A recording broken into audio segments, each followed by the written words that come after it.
नमस्कार, आपल्या चॅनलमध्ये तुमचं सर्वांचं मनापासून खूप खूप स्वागत आहे। लाडकी बहीण योजनेबाबत सर्वात मोठी अपडेट समोर आलेली आहे, ती म्हणजे अपात्र असूनही ज्या महिलांनी या योजनेचा लाभ घेतला त्या महिलांसंदर्भात आता सरकारनं मोठा निर्णय घेतला आहे। बघा, जर तुम्ही अपात्र असून जर लाडकी बहीण योजनेचा लाभ घेत होता तर आता सावध राहा। सरकारचा 1 रुपया देखील तुम्हाला घेता येणार नाही, कारण तुम्ही अपात्र असाल तर आता तुमच्यासाठी काही नियम व अटी सरकारने घातल्या आहेत। बऱ्याच लाडक्या बहिणी अपात्र असून देखील त्यांना आत्तापर्यंत 6 हप्ते आले। 6 हप्त्यांचा या लाडक्या बहिणींना लाभ मिळाला आहे, परंतु हे 6 हप्त्यांचे पैसे सरकार आता परत घेणार अशी चिंता लाडक्या बहिणींना सतावत आहे। खूप महत्त्वाचा व्हिडिओ आहे, लाडक्या बहिणींनो लक्षपूर्वक व्हिडिओ बघा। तुम्ही जर अपात्र असाल आणि लाडकी बहीण योजनेचा अर्ज मागे घेतला नसेल तर हा व्हिडिओ तुमच्यासाठी। आतापर्यंत 6 हप्ते लाडक्या बहिणींना मिळाले, पण आता यापुढे अपात्र महिलांना लाडकी बहीण योजनेचा लाभ मिळणार का हा प्रश्न लाडक्या बहिणींना आता पडला आहे। आता गेल्या वर्षी लाडकी बहीण ही योजना सुरू केली।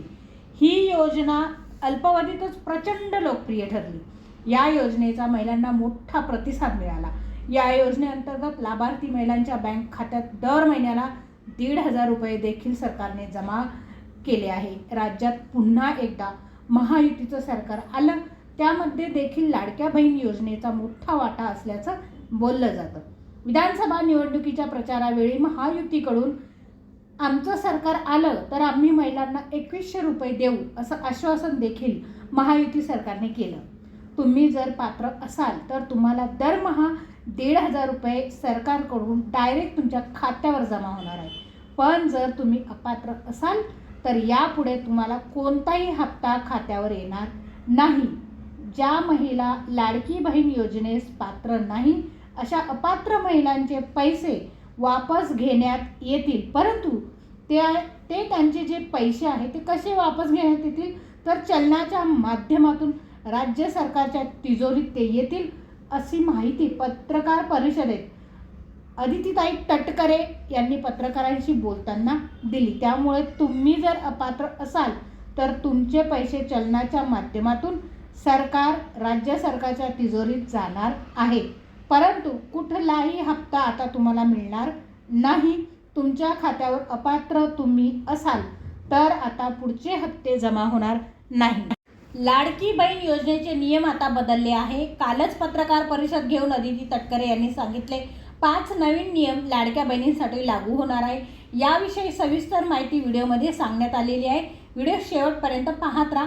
लाभार्थी यादीत तुमचे नाव असेल तर इथून पुढे तुम्हाला लाडकी बहीण योजनेचे पैसे मिळणार आहे, परंतु जर तुमचे लाभार्थी यादीमध्ये नाव नसेल तर तुम्हाला इथून पुढे पैसे मिळणार नाही, लाडकी बहीण योजनेचे पैसे मिळणार नाही।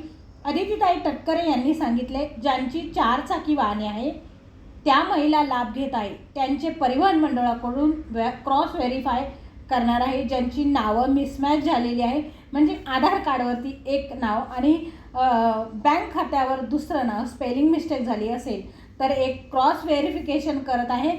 लाडकी बहीण योजनेत एक महत्त्वाची अपडेट म्हणजे लाडक्या बहिणींसाठी खूप महत्त्वाची आनंदाची उत्साहाची बातमी म्हणजे बऱ्याच महिलांचे टेन्शन देखील आता वाढणार आहे, कारण बरेच अर्ज जे आहे ते आता बाद होणार आहे। बऱ्याच ज्या लाडक्या बहिणी आहेत ते लाडकी बहीण योजनेसाठी अपात्र होणार आहे। नवीन वर्ष सुरू होताच लाडक्या बहिणींच्या अर्जाची छाननी सुरू झालेली आहे असे अदिती तटकरे यांनी पत्रकार परिषदेत सांगितले। 40 लाख महिलांचे अर्ज देखील वगळण्यात येणार आहे। लक्षपूर्वक व्हिडिओ बघा।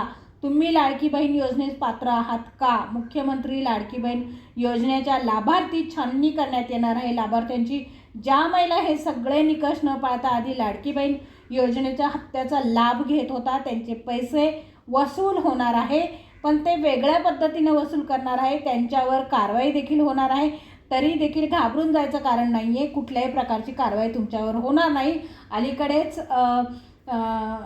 उपमुख्यमंत्री शिंदे साहेब आणि उपमुख्यमंत्री अजितदादा पवार यांनी सांगितले आहे, पण नेमक्या कोणत्या महिला यातून कमी करण्यात येणार आहे आणि कोणत्या महिला लाडकी बहीण योजनेस पात्र आहे हे व्हिडिओमध्ये आपण सविस्तर बघणार आहोत। व्हिडिओ शेवटपर्यंत पाहत राहा। व्हिडिओ जर तुम्ही नवीन असाल तर चॅनलला सबस्क्राईब करा आणि बेल आयकॉनचं बटन दाबा, त्याने काय होणार आहे, येणारे असेच माहितीपूर्ण जे व्हिडिओ आहे ते तुम्हाला बघायला भेटतील। आत्तापर्यंत आतापर्यंत तुम्ही 6 हप्ते जर घेतले असतील लाडकी बहीण योजनेचे आणि तुम्ही अपात्र असाल तरी देखील काही हरकत नाही.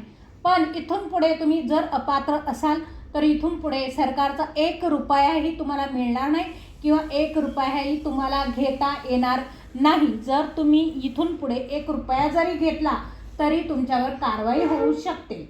कारण अपात्र महिला, ज्या पात्र महिला आहे त्या पात्रता काय आहे हे मी तुम्हाला थोडक्यात सांगते. ज्यांचं जे उत्पन्न आहे, वार्षिक उत्पन्न जे आहे ते 1,20,000पेक्षा कमी असेल किंवा तुमच्याकडे तुम्ही कुठल्याही प्रकारचा इन्कम टॅक्स भरत नाही, तुमचं वार्षिक उत्पन्न देखील 1,20,000पेक्षा कमी आहे, तुम्ही कुठलाही इन्कम टॅक्स भरत नाही, तुमच्याकडं कुठलीही 4 चाकी गाडी नाही आहे, तर तुम्ही ह्या योजनेस पात्र आहात.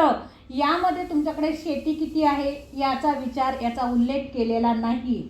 मात्र अपात्र महिलांच्या बाबतीमध्ये ज्या अपात्र महिला आहे त्यांच्याकडे जर 1,20,000पेक्षा जर तुमचं जे वार्षिक उत्पन्न आहे ते जर जास्त असेल तर तुम्हाला ह्या योजनेचा लाभ मिळणार नाही. तुमच्याकडं 4 व्हीलर असेल, तुम्ही इन्कम टॅक्स भरत असाल सरकारला, तर तुम्हाला या लाडकी बहीण योजनेचा लाभ आता यापुढे मिळणार नाही आणि तो तुम्ही घेऊ देखील शकत नाही.